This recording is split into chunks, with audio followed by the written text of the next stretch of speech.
Good afternoon to you. 506 here at Newstalk 105.9 WMAL, where we're making sense of the news. You can join us today, 888-630-9625, 888-630-WMAL. This past week, Kamala Harris in Florida lying about the Sunshine State. Here's what it sounded like. Check it out. They pushed forward revisionist history. Just yesterday in the state of Florida, they decided middle school students will be taught that enslaved people benefited from slavery. They insult us in an attempt to gaslight us, and we will not stand for it. Yeah, there's Kamala Harris and a bit of gaslighting herself. Let's get the actual details on what's happening in Florida from the man who's in charge of the education system down there. Manny Diaz is the Commissioner of Education for the state of Florida, and he joins us now. Manny, great to have you with us, sir. Thanks for having me, Vince. Great to be with you here. And it's just incredible how obsessed the Biden White House is with Florida and with Governor DeSantis and willing to go to these extents to lie about probably the most comprehensive standalone African-American history standards in the country, and yet try to convert something, lie about something, just to attack Florida and attack Governor DeSantis. Now, I talked about some of this on Friday, and it struck me that it seems like the Biden administration is mad that Florida is teaching too much about history, actually. But give us a sense, if you will, untangle what we're witnessing and what's really happening in Florida. Well, what's really happening is that we passed a bill that says we were going to expand our African-American history standards. We had, since 1994, we've had them. However, these are standalone standards. They were built by a 13-member work group, which is made up of scholars, many of them African-Americans, including Dr. William Allen, who's very prominent and has been out there speaking about this. And we let them go to work on these standards to give us the unvarnished truth, the ugliest parts of American history. Slavery, free slavery, and the transport of those slaves and the atrocious conditions, post-Civil War Reconstruction, Jim Crow laws, all of the discrimination that occurred, the Ku Klux Klan, all of that, all of the rights they didn't have and had to fight for, all of that is covered in these standards. And yet Kamala Harris comes down here to try to talk about one clarification and try to turn it into saying that slavery was beneficial. We're saying slavery was beneficial for slaves. Oh. Slavery is not beneficial for any enslaved people. However, there are stories of individuals that, despite the atrocities were going on, despite the conditions and being owned, found a way to acquire skills. And that story of those individuals also has to be told within the story of African-American history.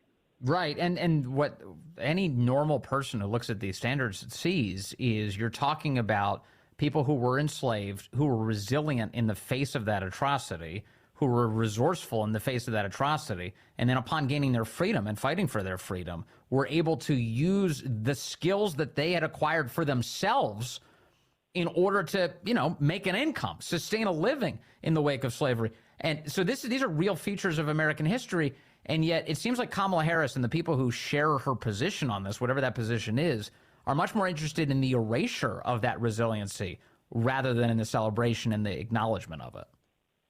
That's correct. And actually, there's stories of those that use skills to buy themselves out of slavery, buy their freedom. And that is a testament to the individual resilience, the will, and the strength of the enslaved individuals. And when you tell the story, the entire story, yes, you're talking about this while it's going on, while these atrocities are happening to them, while they're in these situations, to have that resilience. That story, as Dr. Allen has eloquently stated, has to be told, is part of the truth.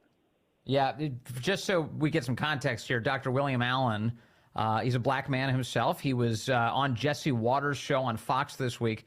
And he talks about, Kamala Harris is lying here. Take a listen to this. Permit me not to give you Kamala Harris's motives. They are invisible. I don't know them. We can all have suspicions that there's a dishonest purpose afoot. But what's more important than that dishonest purpose is the truth. And this curriculum is devoted to telling the truth, whereas Kamala Harris has retailed a lie. Now, it may only have been a falsehood the first time she stated it, but when you repeat a falsehood, it becomes a lie. What can you even explore what the reason would be for lying about something like this? Why are they lying about Florida's curriculum? Again, because it's clear that the Biden administration, the White House, is obsessed with Florida, obsessed with Governor DeSantis, and what they're trying to do is they're creating this lie to try to put it on Governor DeSantis. When you have the truth here directly from one of the individuals who created this curriculum, this benchmarks, telling you the truth. In fact, he is a direct descendant, as he says in that interview. His great-grandfather was enslaved. And yes. So you have scholars who have written this, and we did that. We wanted a work group of scholars to put this together because what we wanted is unvarnished history. We wanted the truth, and we didn't want anybody at our department eliminating or editing any of that. And so this work group worked for months and did the hard work to get to these standards. Well, one of the ironies of all of this is that the revised standards include that notable Americans of African descent would be discussed in the classroom, to include people like Clarence Thomas and Vice President Kamala Harris. Her name appears in this. Do you think she knew that she was actually featured in this educational system? I'm not sure she read the standards, because had she read the standards like any other person, when you look at the depth and breadth of these standards, where it talks about all the atrocities, where it talks about the Ku Klux Klan, where it talks about the rights that African Americans did not have and had to fight through the civil rights movement to attain, anybody who reads that sees that this is a comprehensive standard. By the way, Vince, there are only about a dozen states that have these standards, and Florida expanded on them. So on top of the effort to expand using, scholars, you have this White House demagogue, and you use Kamala Harris as just a political tool to take cheap shots at Florida and at Governor DeSantis. Right. Also, I do wonder to what extent they may be nervous that students will learn about the histories of the respective political parties, because once students actually start studying the founding and history of the Democrat Party, they'll suddenly begin to realize how deeply intertwined with slavery that party was in both its birth and existence. And that's why having accurate, factual history is important, to present to the students and let them formulate their own opinion. It is not for us to put in our standards, or for the work group to put in the standards, to push them in that direction. Right. But you lay out the facts and you present them to the students so they can arrive at these conclusions based on facts. Again, unfortunately, you have a White House coming down here to try to gaslight folks. And again, the obsession with Florida and the obsession with Governor DeSantis is very unusual. One of the other features of in the conversation about slavery that you lay out in these guidelines is not just about the American slave trade, but broadly the global slave trade, how it got started, the nations that relied on it, slavery throughout history. This all seems like the kind of deeply important historical context that any student would benefit from, and yet Kamala Harris and company are outraged about it.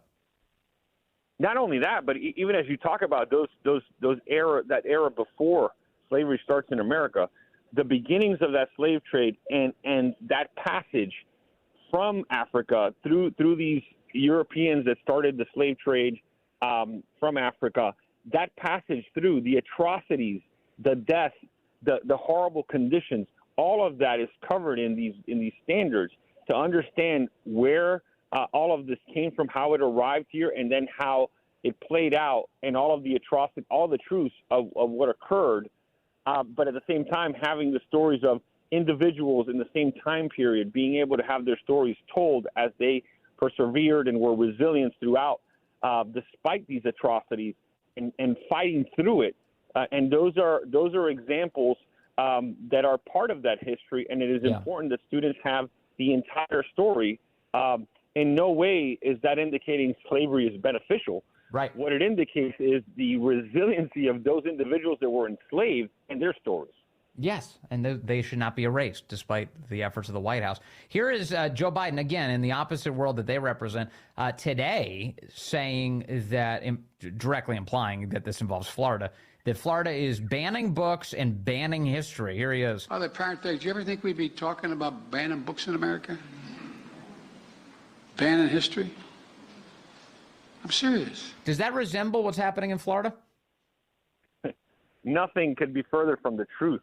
I think, in the press conference that the governor had that I was able to attend, a video was shown, Vince, showing the kind of books that were removed from libraries by local school boards using a process that exists in Florida. You know what happened? The media outlets cut their feed because they were concerned they were going to be fined by the FCC because of the graphic nature of the content.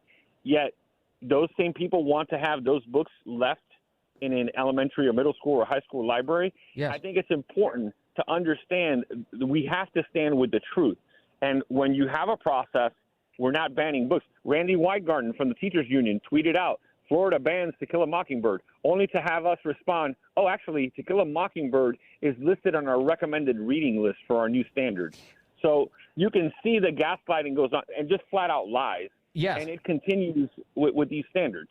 Now, I wanted to I'm so glad you brought up To Kill a Mockingbird, because that is the example I constantly think of in terms of book banning and stopping books from being disseminated in schools. The left has engaged in a years-long campaign to ban books like To Kill a Mockingbird, George Orwell's 1984, Of Mice and Men.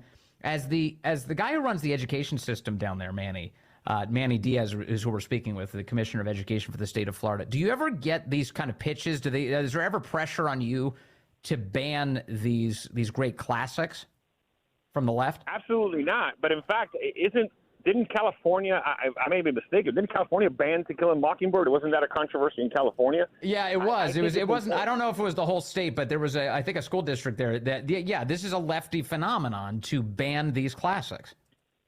At Florida, who's being, who are being gaslit and accused of banning books, has To Kill a Mockingbird as a recommended reading. It is important that our students have access to the classics, but having access to the classics and books that have educational value doesn't mean that you allow a graphic book showing two boys learning how to masturbate with each other into a bottle to be allowed on the shelves of a library or a classroom. I think that's where you see the realities of what goes on. Honestly, it was so gross to even hear you describe it on radio that just reminded me it should not be in a classroom. So I appreciate you sharing that with us. Manny Diaz, Commissioner of Education for the state of Florida, thank you for your time today. Please keep up the good work in the face of all this nonsense. Thank you. Thanks, Finn. I appreciate you. Thanks for having me on. Good to chat with you today. There he is. So in case you had any more questions on this subject, resolved, maybe. Actually, I do have a piece of audio for you. One more piece of audio from Dr. William Allen. I told you he was on Jesse Waters. He also had this to say recently. This is just in the last day or so. Tell her right now. Yeah, this is also on Jesse Waters. Here it is. Specifically, this component of the slavery course teaches. Well, permit me to have Frederick Douglass tell her. He wrote an autobiography in which he described how the mistress of his slave owner began to teach him to read. She pulled back the curtain through which a glimmer of light shone before the master forced her to close it. But that glimmer of light was enough for Frederick Douglass to illumine a bright flame that he exploited to his benefit and his country's benefit thereafter. Such examples are numerous, and they are retailed in the stories of people who suffered the indignity of slavery time and again. And quickly, permit me to say, what this curriculum is about is having people who live the experience, who live the history, tell their stories. And nothing is more important than that we never, ever erase the stories that the people who live the stories tell. No one has a right to interpret. That's right. Before first understanding the stories as the people who lived them understood them themselves. Yeah, Dr. William Allen citing a great American, Frederick Douglass, a guy who, by the way, loved America so much that he wanted to see the country fulfill its promises found in its founding documents. And so what the left is angry about here is that knowledge is being passed along about America's history. They're angry about that, because they'd rather foment hate in this country, for this country. And that's not what's happening in Florida. And you heard Dr. William Allen just so eloquently defend it there. So good for him and good for them. Wednesday, Florida's Board of Education approved what they're calling standards for African-American history. I feel like they didn't talk to any African-Americans, because we could have told them about the history, and nor have anyone seemingly gone to the Smithsonian. Uh-huh. The Smithsonian. She means the National Museum of African American History. You know, the one that refused to acknowledge Clarence Thomas when they first were building it? Do you think Whoopi Goldberg knows anything about American history? Honestly, like if you were to just, if you were to sit your kid in front of anybody, would it be Whoopi Goldberg? Like, here, listen to her explain American history to you. Come on. Anyway, Whoopi, of course, speaking without thinking as usual. She didn't even know that the people who authored it, the history standards in Florida are themselves black people, African American people, writing the history here. You heard from one of them a moment ago, and this is Whoopi Goldberg's assessment of it all. Meanwhile, the White House is not backing away from this. They've decided, well, we've lied about it, so let's just stick with that, and they're sticking with it. And today, the White House held a ceremony. They decided they would orchestrate a ceremony to establish a national monument to commemorate the legacy of Emmett Till, who was murdered by Democrats. If you go back in time to Mississippi in 1955, when Emmett Till is murdered, it was all Democrats, the whole thing. If I went back, I checked, just to make sure I have my head on right. I was like, wait a second, who were the elected representatives for Mississippi in 1955? To a T, every single person was a Democrat. Every House of Representatives member, a Democrat. Every member of the United States Senate, a Democrat. And here you have Biden coming out today, but like, we're going to do a national monument. We got to, and then they don't tell the rest of the story. These are the same people who are saying that Florida is trying to truncate history, trying not to tell you the full story, and then they refuse to tell you the full story. They wrap themselves in a civil rights movement that their party provoked into existence through its racism. Really an amazing thing, isn't it? The audacity of dope. It's just this Biden White House, they're unstoppable in their brazenness. All right, more ahead on the Vince Coglianese Show. Well, good afternoon to you. It's 5:35 here, News Talk 105.9 WMAL, where we're making sense of the news. You can join us today, 888-630-9625, 888-630-WMAL. Well, this one was just crazy. The story is still not clear what happened. But Martha's Vineyard, Massachusetts, right outside of Obama's home, just off Obama's property, on the water that Obama spends his time in, Obama's longtime chef, Tafari Campbell, was found dead this week. Dead. Tafari Campbell, the personal chef to the Obama family, died over the weekend, the New York Times reports, after he was seen struggling in the water while paddleboarding near the former First family's home on Martha's Vineyard, according to Massachusetts State Police, who said this yesterday.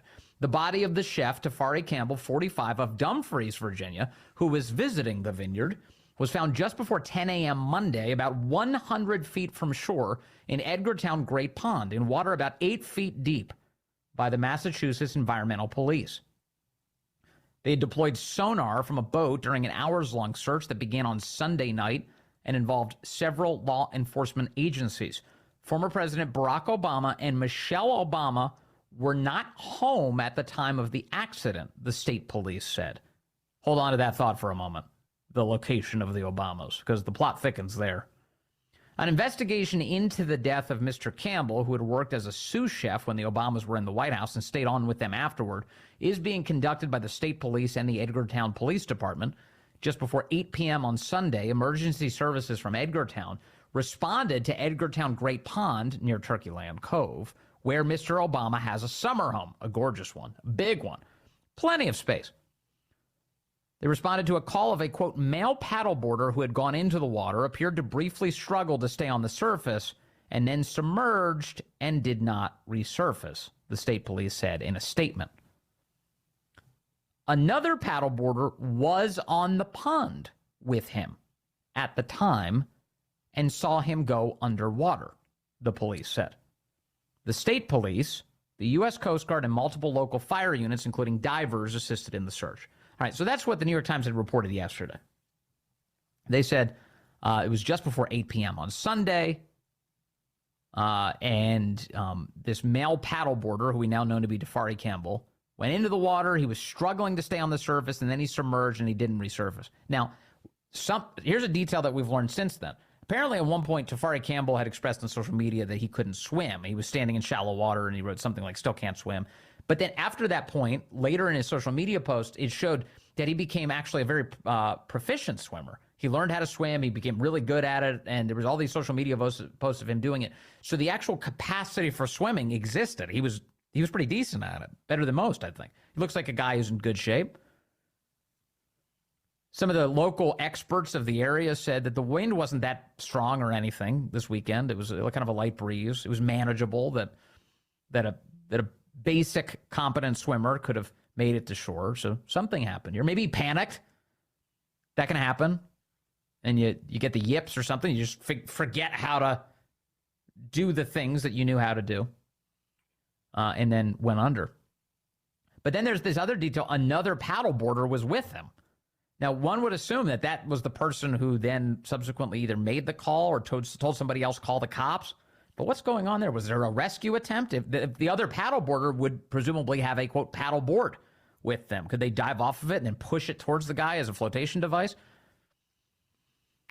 Lots of questions. Now, back to the Obama aspect of this. So the early reports coming from Obama World and the local cops, Obama and Michelle weren't at the home at the time of the accident. Okay. Where were they? Not at the home is not very descriptive. It just says they weren't at the house. Were they on the water? So if say Obama was the other paddleboarder, let's just say for argument's sake that Barack Obama was the other paddleboarder. Yeah, technically he wasn't at the home at the time of the incident. He was on the water in that framework. So we don't actually know. And here's a little bit more detail. It comes out today. The Daily Mail reporting. Initially, the Obama's office said they were not home. Their office clarified they were on the island, just not at the residence when Campbell drowned. Oh, okay. So why didn't you say that in the first place? Why you got to be all squirrely about it? They say medical examiners are now expected to undertake a toxicology report on the body of the former White House sous chef, this is the Daily Mail reporting, who drowned while paddleboarding at the $12 million property of Barack Obama. An autopsy is expected to take place today after Campbell was found dead on Monday by those divers after he went missing in Edgartown Great Pond. DailyMail.com understands that a toxicology analyst will take part as a part of the investigation. Sources say that is typical in a drowning. So there you go. So that story remains a mystery. The early reports turned out to be wrong. The claims that Obama wasn't even there. Yeah, he was there. He was on the island. He was somewhere. Must have been out partying or something. Or he was on the water. We don't actually know. We just know that he wasn't in the house. And we don't even know that for sure. Somebody could be lying to you. But the story shifted already. Also, just a weird detail here is that the Clinton chef met the same fate. Did you know this? That the Clintons had a White House chef who also drowned. Isn't that bizarre? 2015 is where this story comes from. Daily Mail. Former White House chef accidentally drowned on a New Mexico fishing trip before rescue workers found him more than a week after his disappearance. According to an autopsy, Walter Scheib, 61, was last seen on Saturday, June 13th, before he headed to hike a trail in the Taos Ski Valley near Taos, where he had recently moved.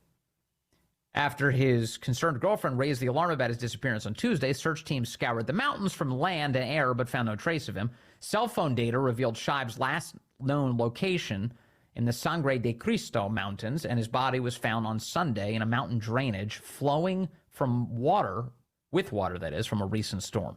Police say they do not suspect foul play in his death. So the former Clinton White House chef also accidentally drowned. Hillary Clinton not seen near the scene of the crime. Additionally, speaking of the history of White House chefs, while we're on the subject, do you remember Trump's White House chef? Do you remember that guy? Apparently, it wasn't until late in the administration. He looks like a black Mr. Clean. He's like he's got a bald head and he's got the biggest guns you've ever seen on a dude. His arms are cartoonishly huge. He's like Popeye post spinach. He ingests the spinach and whoop, whoop, whoop, whoop. He's like just the most jacked dude ever. And I'm not sure why you need that for being a White House chef, but whatever he's doing is working. So he was Trump's White House chef, which was pretty cool. And so his picture's being shared a lot today. Remember Trump's White House chef? Yeah, that guy was jacked. That guy was jacked. So some mystery around the Obama White House chef, and you feel bad for his family. He's got some kids and a wife he leaves behind.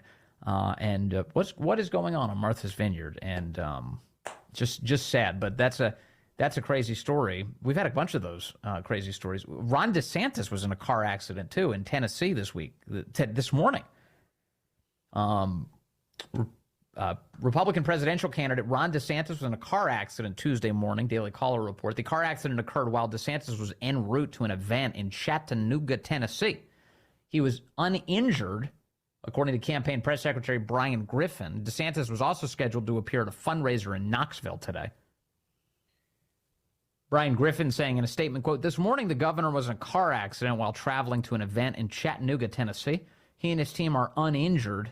We appreciate the prayers and well wishes of the nation for his continued protection while on the campaign trail." All right, so how's that for a statement? That's a pretty basic, it's a pro forma statement. That's the kind of statement that you want to hear, right? Everybody's uninjured. The governor and his staff, everybody's fine, and that's the good news. And then he says they're thankful for the prayers and well wishes that they're getting from people across the nation, which makes sense because Governor Ron DeSantis is known nationwide. Everyone seems to know this guy, and I'm sure even if you disagree with him or don't want to see him win the primary, that you'd lift a prayer up for his safety, right? Well, the left today is going crazy over this statement.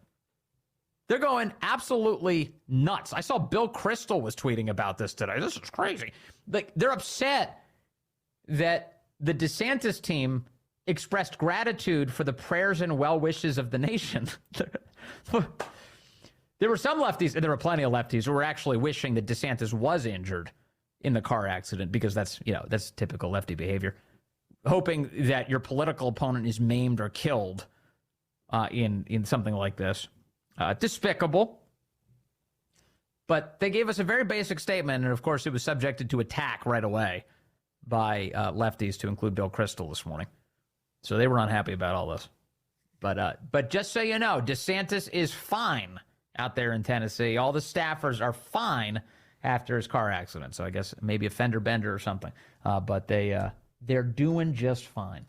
Let me also mention to you, there's a story that's developing that I mentioned earlier in the program. House Speaker Kevin McCarthy is beginning to use the words impeachment as it relates to not cabinet officials, but instead Donald Trump, Joe Biden. He's referring now to Joe Biden, but there's another word that's strapped to impeachment. It's impeachment inquiry. And yeah, that is kind of how the process has to begin. But you have McCarthy on with Sean Hannity last night saying that we have reached a point where we have to, I think he's saying that we have to contemplate an impeachment inquiry. He's not quite at the we need to start one, but he's at the finger-wagging phase where the words impeachment inquiry also pop out of your mouth. Rising to the level of impeachment inquiry, which provides Congress the strongest power to get the rest of the knowledge and information needed. Because this president has also used something we have not seen since Richard Nixon, used the weaponization of government to benefit his family and deny Congress the ability to have the oversight. All right, so he's saying it's time. It's well, he's not exactly saying it's time. He's saying it's time to contemplate whether it's time. That's what McCarthy seemed to be saying last night. Meanwhile, over on CNN, Democrat Congresswoman Madeline Dean was saying that Joe Biden is a saint. My reaction is, where's the evidence? There is no evidence of any wrongdoing by the president. Let's pause for a brief laughter timeout. Oh, that was funny. Okay, all right, so there's no evidence of any wrongdoing. Evidence of any wrongdoing by the president. And Mr. McCarthy knows that. This is everything in upside down. Yes. Because the former president, who was so corrupt and crude. This is really about Trump. Base. engaged in such criminal activity. Now we're going to try to... Like asking Ukraine to suss out whether or not Joe Biden was corrupt with regards to Ukraine? Deflect, or McCarthy's going to try to deflect and try to drag Mr. Biden into this.